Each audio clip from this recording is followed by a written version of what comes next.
Hari ini Tuhan mau berbicara kepada kita tentang satu hal, bahwa kita manusia biasa dapat melakukan perkara yang besar. Kenapa kita dapat melakukan perkara yang besar? Kita harus menyadari bahwa kita ini adalah anak-anak Tuhan. Apapun kondisi hidup saudara, bagaimanapun situasi saudara, tetap saudara statusnya adalah anak-anak Tuhan. Ini yang gak boleh saudara lupakan, saudara. Banyak kali kita sebagai manusia ketika punya masalah, kita mulai berpikir, atau mungkin kita gak pernah berpikir bahwa kita ini anak Allah.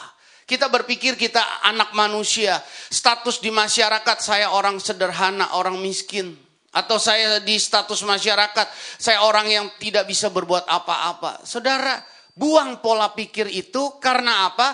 Karena kita adalah anak-anak Allah. Yohanes pasal 1 ayat 20. Maaf, Yohanes pasal 1 ayat 12. Kita baca sama-sama dulu, saudara.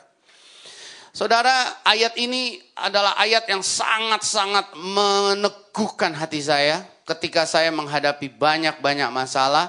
Dan ini yang selalu menyadarkan saya bahwa saya adalah anak Allah. Yohanes pasal 1 ayat yang ke-12. Yang siap baca katakan amin. Kita baca sama-sama. 2, 3. Tetapi menerima Yesus diberi kuasa menjadi, lanjut, yaitu saudara percaya pada Yesus, saudara menerima Yesus, saudara siapa? Jadi apapun persoalan hidup saudara, tetap saudara status anak Allah. Amin. Waktu saudara jadi anak presiden, kena masalah, apa saudara kehilangan status? Tidak, tetap statusnya anak presiden.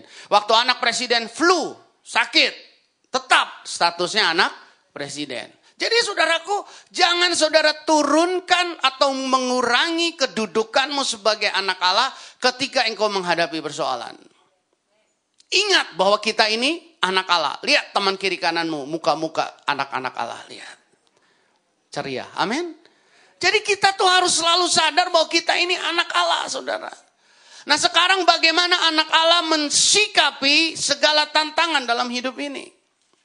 Mari kita sama-sama membuka dalam Kisah Para Rasul pasal yang ketiga. Kisah Para Rasul pasal yang ketiga. Ayat yang pertama sampai ayat yang ke-17. Perikopnya berjudul Petrus menyembuhkan orang lumpuh. Saya tidak akan bicara tentang mujizat, tapi saya bicara tentang seorang yang bernama Petrus. Kalau saudara membaca dalam Kisah Rasul, sementara saudara buka Kisah Rasul pasal 3, saya mau mengutip satu ayat di dalam Kisah Rasul pasal 4 ayat yang ke-13. Di sana dikatakan bahwa Mahkamah Agama mengatakan bahwa Petrus ini adalah orang biasa. Orang yang tidak terpelajar, malah dia bilang begitu. Tetapi luar biasa, orang lumpuh berjalan dari perkataannya. Amin. Jadi saudaraku, kita ini adalah anak-anak Tuhan yang punya kuasa. Amin. Kesadaran itu harus saudara miliki. Amin. Nah sekarang bagaimana kita menjadi orang-orang yang biasa tetapi kita luar biasa.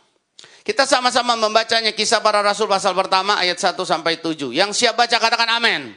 Kita baca dengan suara keras. 2, 3. Pada suatu hari menjelang waktu sembahyang, yaitu pukul 3 petang.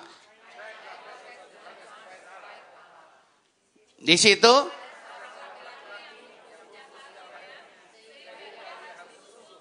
tiap-tiap hari orang itu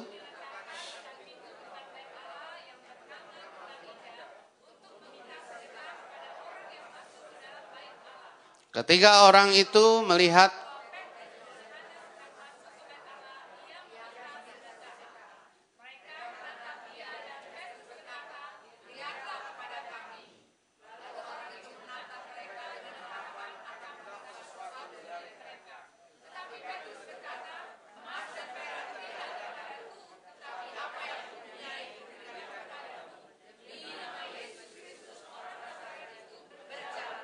lalu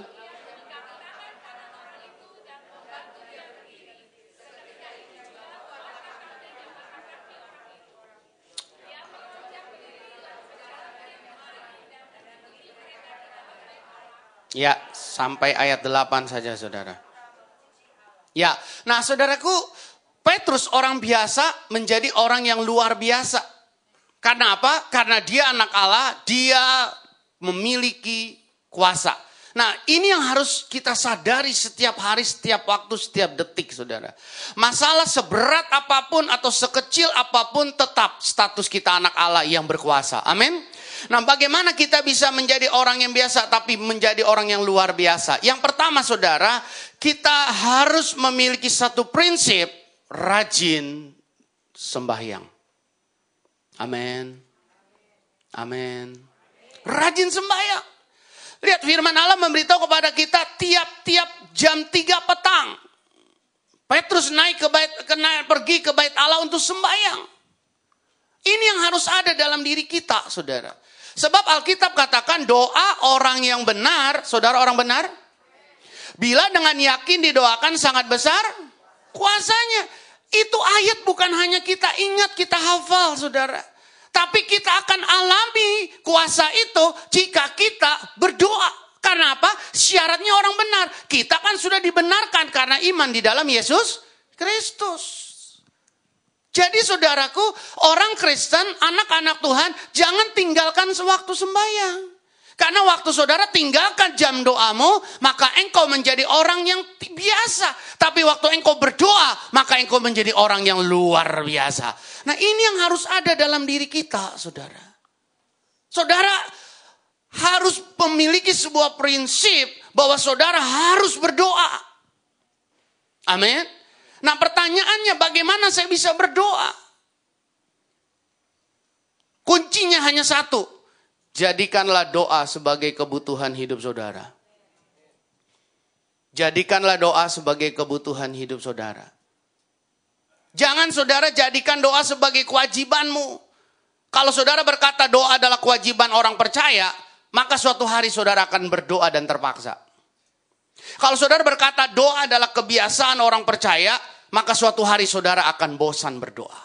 Nah, kalau saudara sudah terpaksa berdoa, bosan berdoa, maka saudara tidak akan mengalami kuasa Allah. Saudara akan menjadi orang yang biasa-biasa.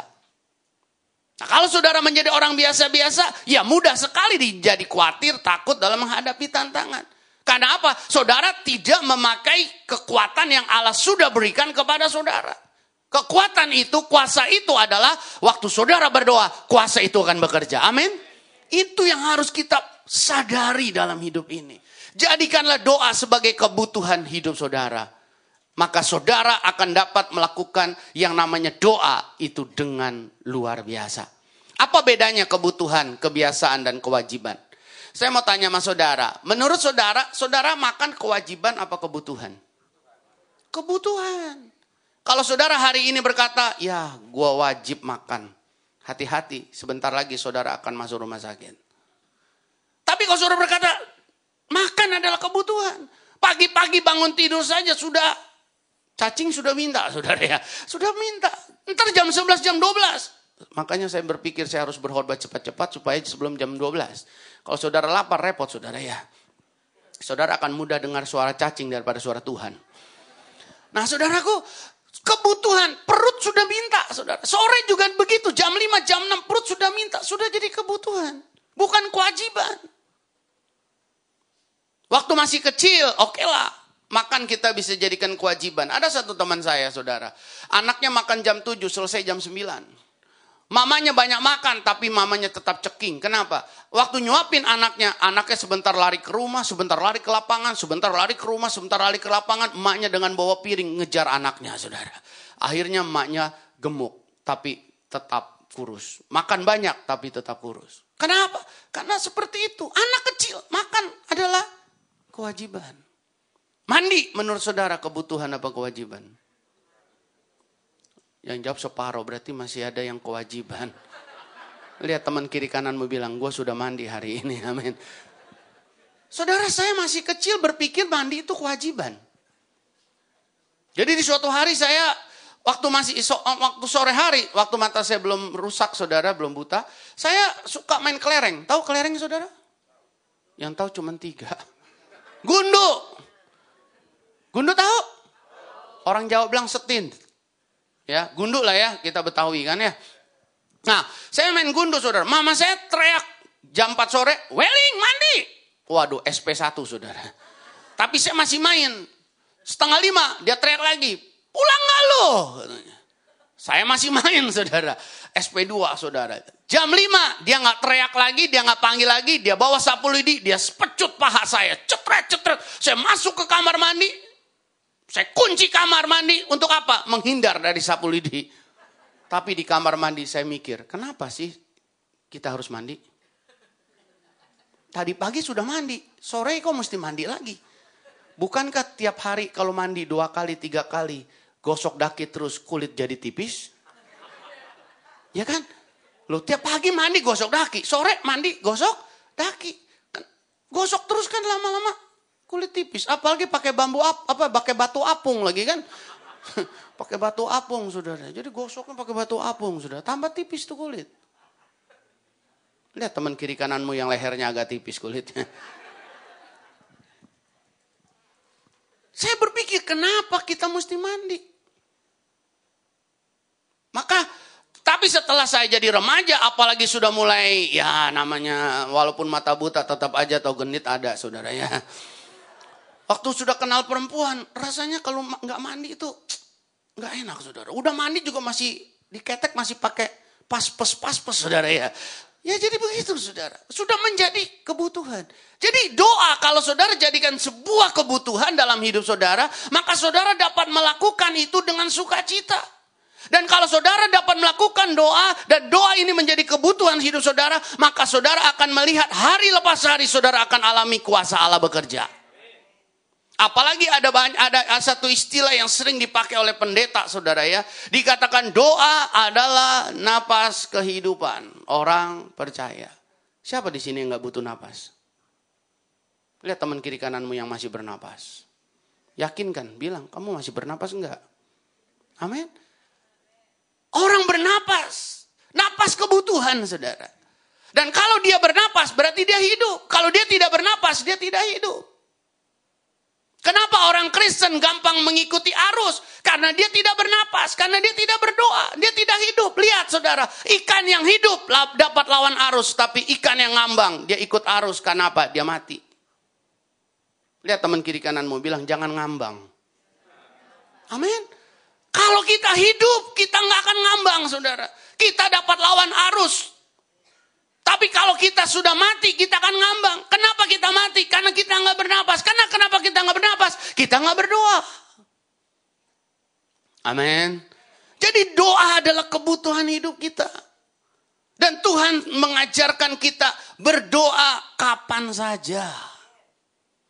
Amin. Saya senang dengan istilah yang sering dipakai di dalam perjanjian lama. Henok bergaul dengan Allah. Nuh bergaul dengan Allah. Doa, saudaraku, merupakan satu istilah yang sebenarnya menolong kita untuk menuntun kita bisa bergaul dengan Allah. Tapi kebanyakan orang berpikir doa itu adalah satu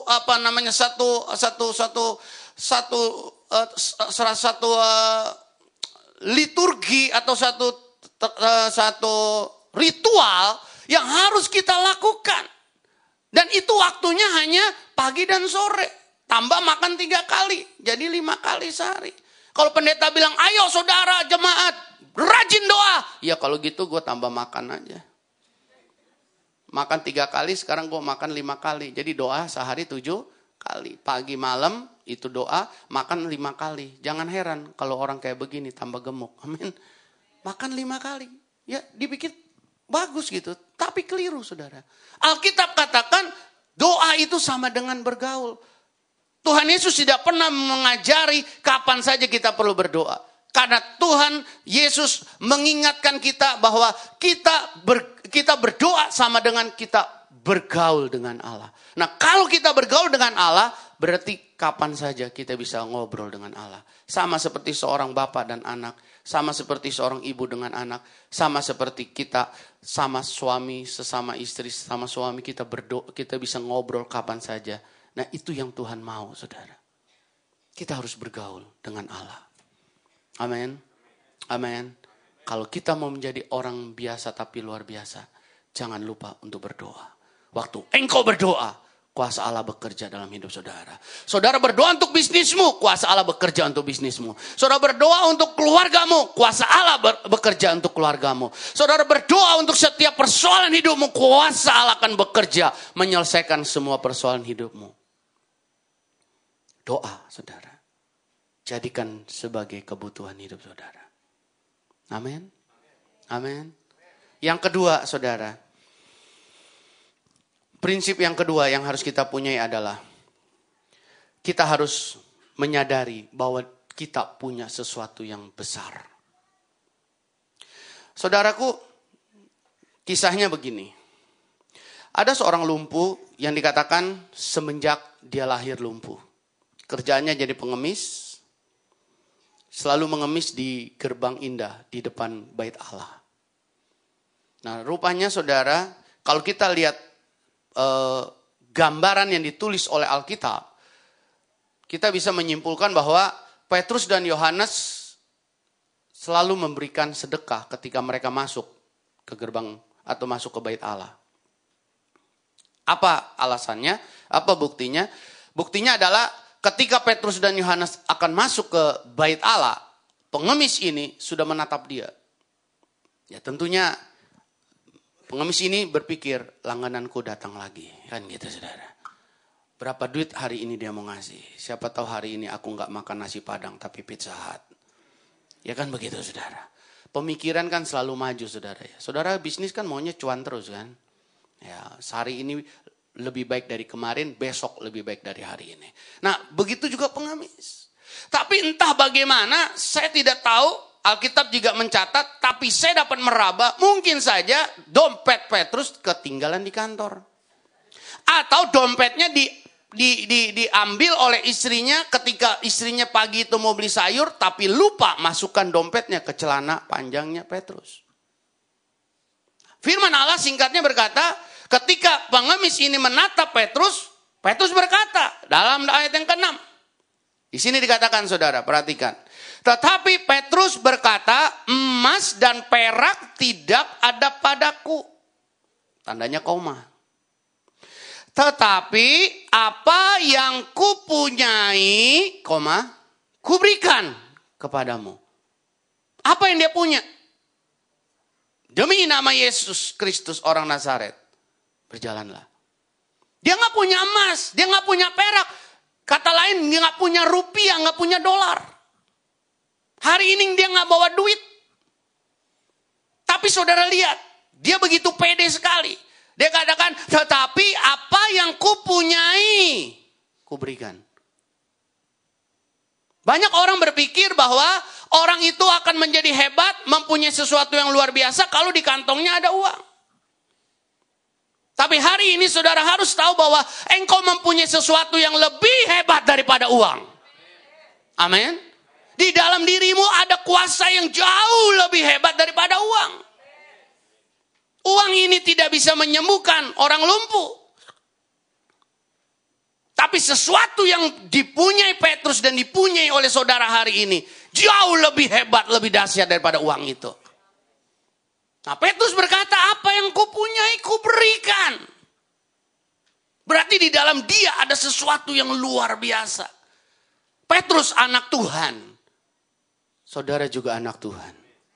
Berarti di dalam engkau lebih mempunyai sesuatu yang luar biasa.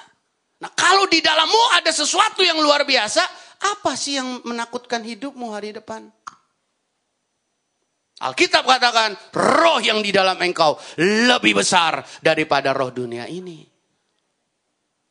Heran sekali kalau anak Tuhan mudah jadi khawatir. Berarti roh dunia sudah bisa mengalahkan roh yang ada di dalam diri kita. Kenapa bisa begitu? Karena orang Kristen gak menyadari bahwa roh yang ada dalam kita tuh lebih besar. Kesadaran kita itu yang kurang, saudara. Saya mau tanya sama saudara ya. Saudara tahu sarung tinju? Yang tahu cuma 5 orang. Tahu sarung tinju? Oh ya, ibu-ibu tahu ya sarung tinju ya? Beda dengan sarung cap gajah. Ya, sarung tinju. Nah saudaraku, sarung tinju itu akan menjadi berkuasa atau tidak berkuasa tergantung dari tangan siapa yang masuk ke dalam sarung tinju itu. Setuju? Kalau bayi yang tangan bayi masuk sarung tinju, mukul nyamuk juga nggak mati. Saudara. Tapi kalau tangan Evander Holyfield atau Mike Tyson masuk ke sarung tinju itu, pukul saudara, roboh saudara. Amin. Saya pernah mendengar ketika Mike Tyson sedang hebat-hebatnya gitu, sedang ngetop-ngetopnya. Di radio BBC London ada berita di Inggris saudara, Mike Tyson membuat satu sensasi yang luar biasa. Dengan sarung tinjunya dia bisa pukul truk Fuso yang truknya itu mengangkut sekian ratus atau mungkin 1-2 ton barang di atas truknya. Dia pukul begini bisa mundur 2 meter. Kehebatan tangannya saudara, kekuatannya luar biasa.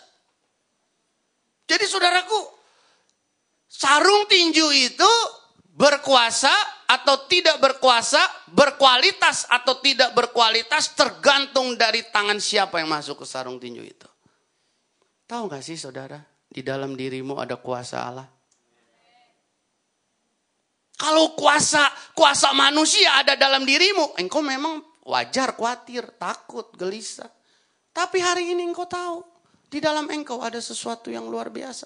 Ada kuasa yang luar biasa. Lihat, Petrus berkata, tetapi apa yang kupunyai, apa itu? Kuasa Allah di dalam dirinya. Dan dia berkata, hai orang lumpuh, berjalanlah. Lihat saudara, Petrus bukan seorang dokter, seorang nelayan. Tapi dia bisa berkata pada orang lumpuh, berjalanlah. Jalan saudara. Dia sadar roh yang ada dalam dirinya lebih besar daripada roh dunia ini. Kuasa yang ada dalam dirinya itu jauh lebih hebat daripada apa yang ada di luar. Hari ini saudara, mungkin saudara hadap masalah. Saya tahu setiap manusia tidak pernah lepas dari masalah. Mungkin masalah keuangan, masalah bisnis, masalah karier, masalah anak-anak, masa depan yang kita pikirkan bagaimana nanti anak saya, cucu saya dan seterusnya. Wajar kita mau berpikir itu saudara. Tapi saudara harus ingat bahwa di dalam dirimu ada kuasa yang besar. Ada kuasa yang tidak bisa dikalahkan oleh apapun juga. Jika Tuhan di pihak kita, siapa lawan kita? Kita lebih dari pemenang. Tuhan sudah jadikan kita, tentukan kita, saudara. Lebih dari pemenang. Jadi bukan karangan-karangan manusia kita ini lebih dari pemenang. Bukan kita yang sok pede, kita berkata aku lebih dari pemenang. Tapi Allah dalam firman-Nya berkata engkau lebih dari pemenang. Statusmu, engkau ditentukan lebih dari pemenang. Jadi yang kalau kita bisa kalah, yang membuat kita kalah siapa? Diri kita sendiri. Hari ini engkau harus berkata, aku lebih dari pemenang. Amin. Engkau punya kuasa yang luar biasa dalam dirimu. Sama seperti sarung tinju itu. Dapat berkuasa atau tidak berkuasa sarung tinju itu tergantung dari tangan siapa yang masuk. Dan hari ini engkau tahu dalam dirimu ada kuasa Allah. Kuasa kebangkitan yang membangkitkan Yesus dari antara orang mati. Itu kuasa yang luar biasa.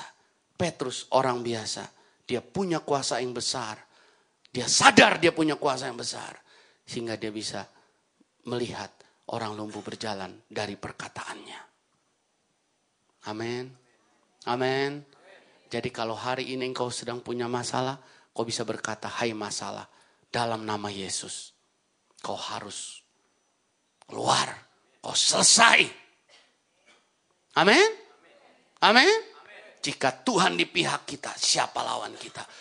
Kau hari ini mengalami tekanan dalam bisnis. Karena mungkin banyak pesaing-pesaing. Engkau berkata, jika Tuhan di pihakku, siapa yang dapat melawan aku?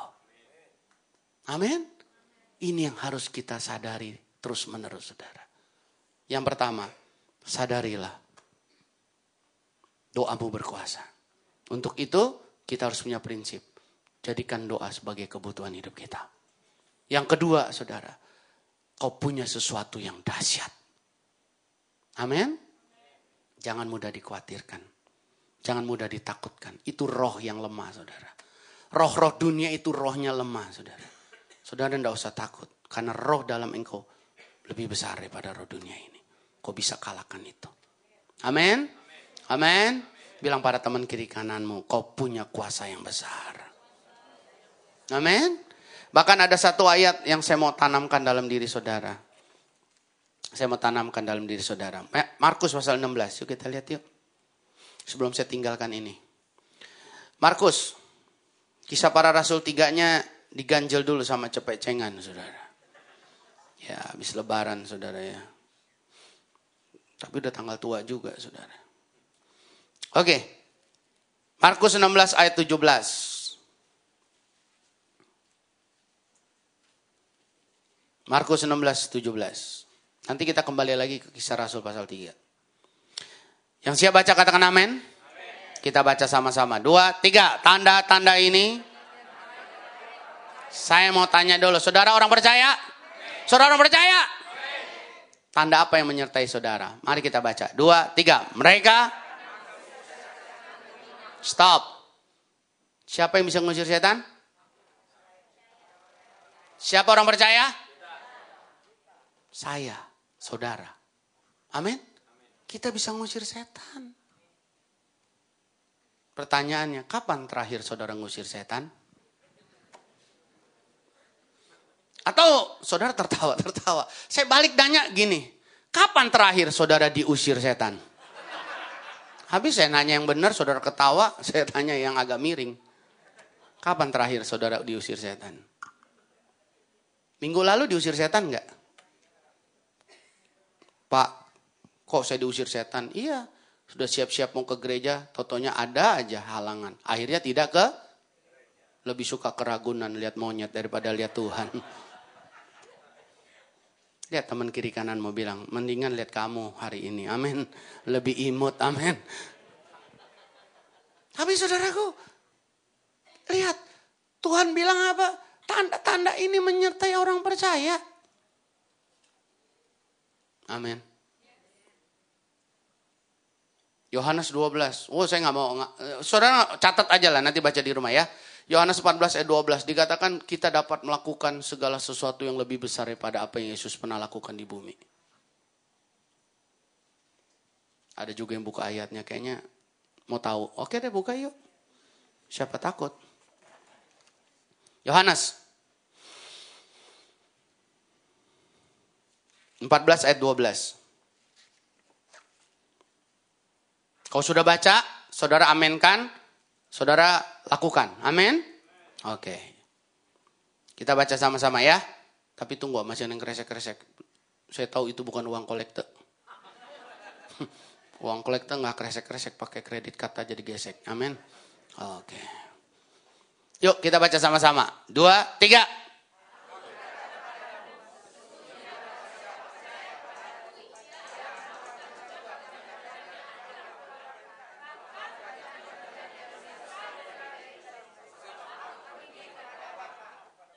Yang percaya?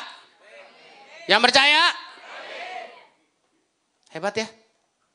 Cuman gak sadar sih kita.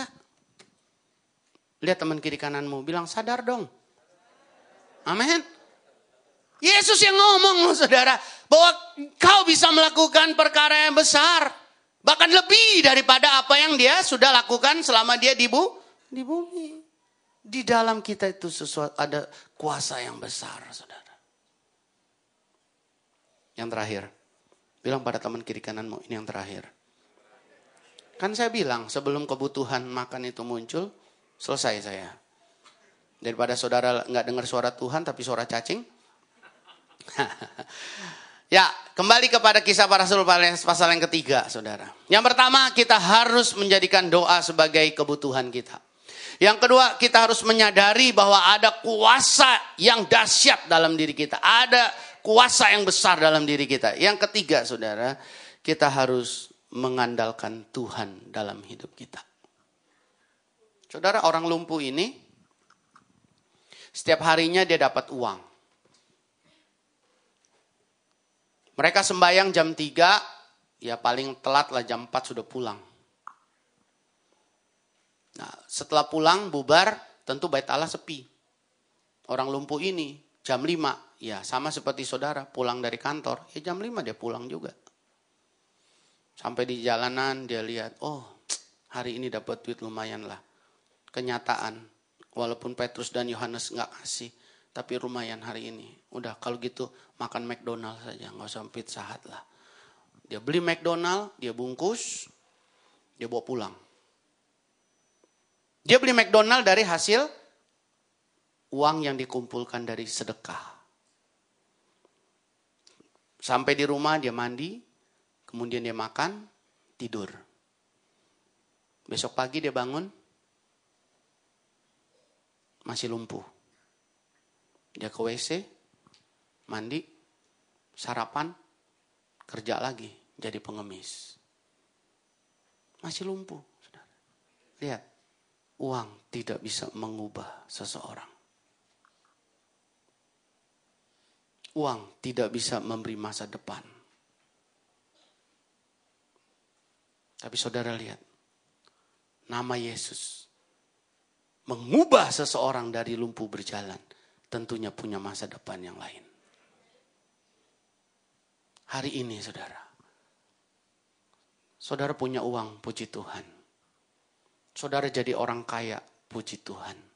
Saudara seorang bisnismen, konglomerat, puji Tuhan. Tapi saudara harus tahu, nama Yesus lebih dari segalanya. Jangan saudara andalkan apa yang saudara punya di dunia. Jangan saudara andalkan segala sesuatu yang ada di dunia. Tapi andalkan nama Yesus. Amin. Karena waktu saudara andalkan sesuatu yang ada di dunia, maka saudara akan terjebak di situ. Uang saudara, apapun yang saudara sebut sebagai kekayaan saudara, itu hanyalah penolong, penunjang. Alat. Tapi yang berkuasa adalah nama Yesus. Jangan saudara balik. Uang bukan raja. Tapi Yesus raja. Amin. Jadi saudara jangan andalkan itu.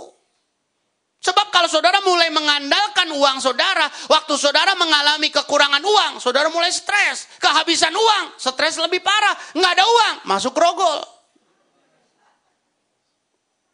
Tapi kalau saudara mengandalkan Yesus, Yesus tidak berubah dulu sekarang sampai selama-lamanya, maka saudara tidak akan pernah stres. Amin. Jadi seperti itu logikanya. Siapa yang saudara andalkan dalam hidup ini? Amin. Saya berdoa supaya perkataanmu benar-benar itu perkataan dari iman saudara. Bukan hanya di gereja ini supaya kelihatannya rohani. Pas keluar dari gereja, dari gedung ini langsung rohana. Rohana mah rohnya istri saya dong ya. Saudaraku, istri saya namanya Hana, jadi kalau rohnya ya rohana. Iya kan? Jadi saudaraku, saya dorong saudara untuk mengandalkan Tuhan.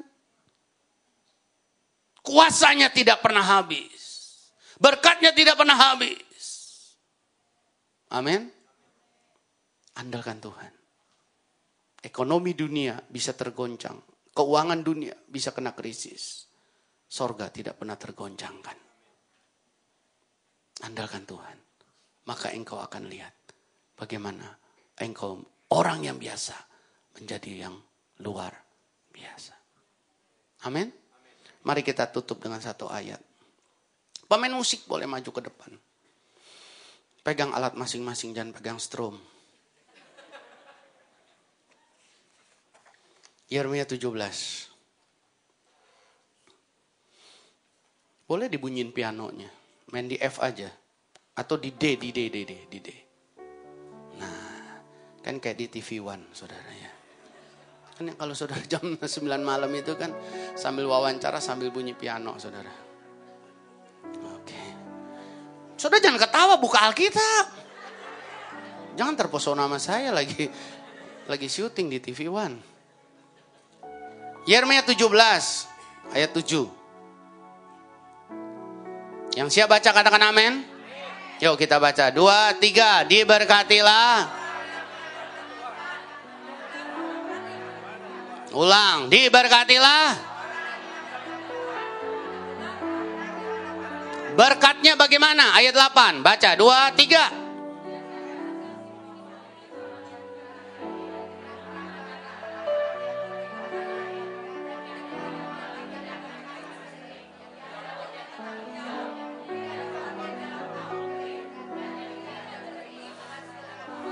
Tidak akan khawatir di tahun kering.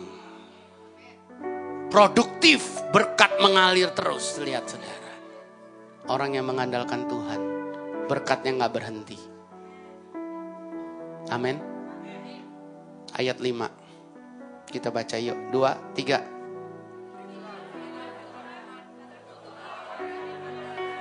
Mengandalkan. Terus. Yang mengandalkan. Terus. Stop. Saudara di mana posisinya? Mengandalkan Tuhan? Atau mengandalkan dirimu, mengandalkan kekuatanmu? Atau jauh dari Tuhan hari ini?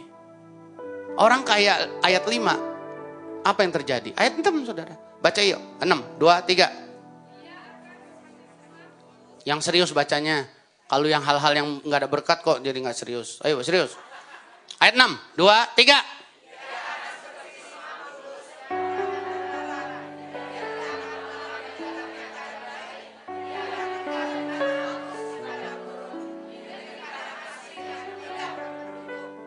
Allah mau kau lakukan yang ayat 7. Allah sayang padamu. Allah punya kekayaan yang tidak pernah berkurang. Dan dia mau memberkatimu. Tapi siapa yang kau andalkan dalam hidup ini? Kalau kau andalkan Tuhan dan berharap pada Tuhan, kau akan menjadi orang yang diberkati Tuhan. Bukan dengan kekuatanku, ku dapat jalani hidupku tanpa Tuhan yang di sampingku. Ku tak mampu sendiri.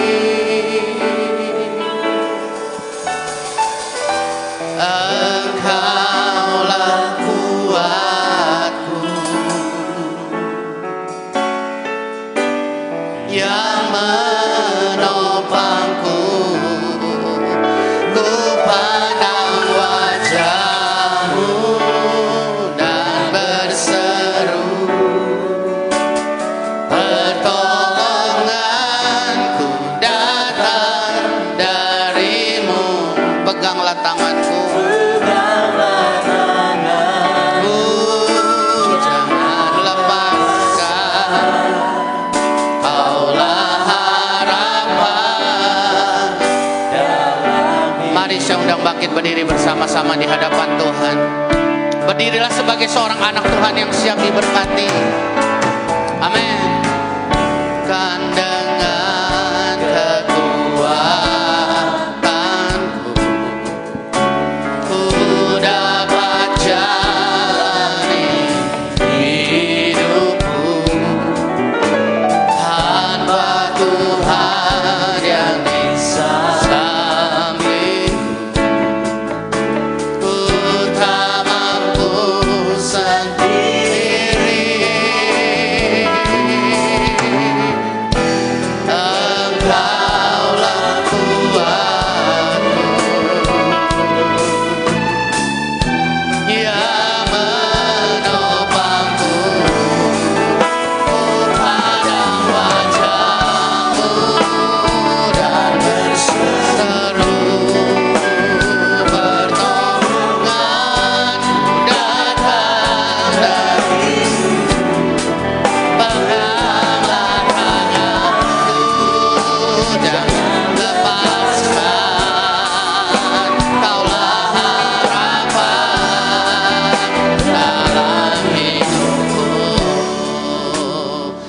Tutuplah mata saudara. Tuhan ada di tengah kita. Janjinya 2-3 orang berkumpul dalam namanya, Tuhan hadir di tengah-tengahnya. Kita lebih dari 2 orang hari ini. Tuhan ada di sini dan Dia lihat hatimu. Dan Dia mau melakukan sesuatu untukmu. Sebelum lanjut yang lain, saya mau bertanya. Adakah di antara saudara mau berkata, Tuhan ampuni aku. Jika selama ini aku punya jam doa hanya asal-asalan Tuhan. Tapi aku mau jadikan doa sebagai kebutuhan hidupku. Karena aku tahu ada kuasa yang bekerja di situ. Mungkin saudara menyadari kenapa saudara stres, sering frustrasi, sering menghadapi masalah dan penuh khawatir. Tapi saudara sadar selama ini saudara tidak atau kurang berdoa. Saudara mudah sekali ditakut-takuti dan dikhawatirkan oleh segala sesuatu. Tapi hari ini saudara mau berkata, Tuhan ampuni aku dan aku mau komitmen untuk memiliki jam doa yang baik dengan Engkau Tuhan. Kalau saudara punya komitmen ini, saya mau berdoa untuk saudara. Saudara boleh taruh tangan kirimu di dada saudara. Taruh tangan kirimu di dada. Taruh tangan kirimu di dada. Katakan, Tuhan, aku mau Tuhan. Aku mau memiliki jam-jam doa. Roh doa yang menyala-nyala dalam hidupku Tuhan. Taruh tangan kirimu di dada. Bapa kami dalam sorga, Engkau lihat anak-anakmu yang mau berubah dari pola pikir dan cara hidup yang lama. Ampuni anak-anakmu jika selama ini jam doa mereka jalani asal-asalan, sehingga mereka seringkali menghadapi kehidupan ini dan mereka kalah dan lemah. Tapi hari ini Tuhan, mereka punya komitmen, mereka rindu, mereka punya jam doa yang berkualitas, jam doa yang luar biasa, sehingga mereka akan mengalami kuasa Allah bekerja dalam hidup mereka, dalam bisnis mereka, dalam karier mereka, dalam rumah tangga mereka, dalam usaha mereka, kuliah mereka, sekolah mereka. Kuasa Allah itu bekerja luar biasa. Teguhkan hati mereka Tuhan, supaya komitmen ini diambil bukan hanya ada di sini, tapi mereka boleh melakukannya mulai detik ini sampai Yesus datang kedua kali. Sehingga mereka dikenal sebagai anak-anak Tuhan yang luar biasa. Sekalipun mereka orang yang biasa-biasa, karena mereka punya kehidupan doa yang luar biasa. Terima kasih Tuhan. Teguhkan hatinya. Terima kasih Tuhan. Terima kasih. Turunkan tangan saudara. Yang kedua, saudara harus tahu dalam dirimu ada kuasa. Sekarang, adakah di antara saudara yang datang dengan pergumulan, persoalan? Saudara mungkin punya persoalan dalam bisnis, karier, soal keuangan saudara, rumah tangga saudara. Saudara punya kekhawatiran untuk anak-anak saudara, masa depan saudara. Kalau ada saudara, apapun persoalan hidupmu, taruh tangan kirimu di dada. Taruh tangan kirimu di dada. Taruh tangan kirimu di dada. Sekarang yang sudah taruh tangan di dada, tangan kananmu kau angkat ke sorga. Kau angkat tanganmu ke sorga.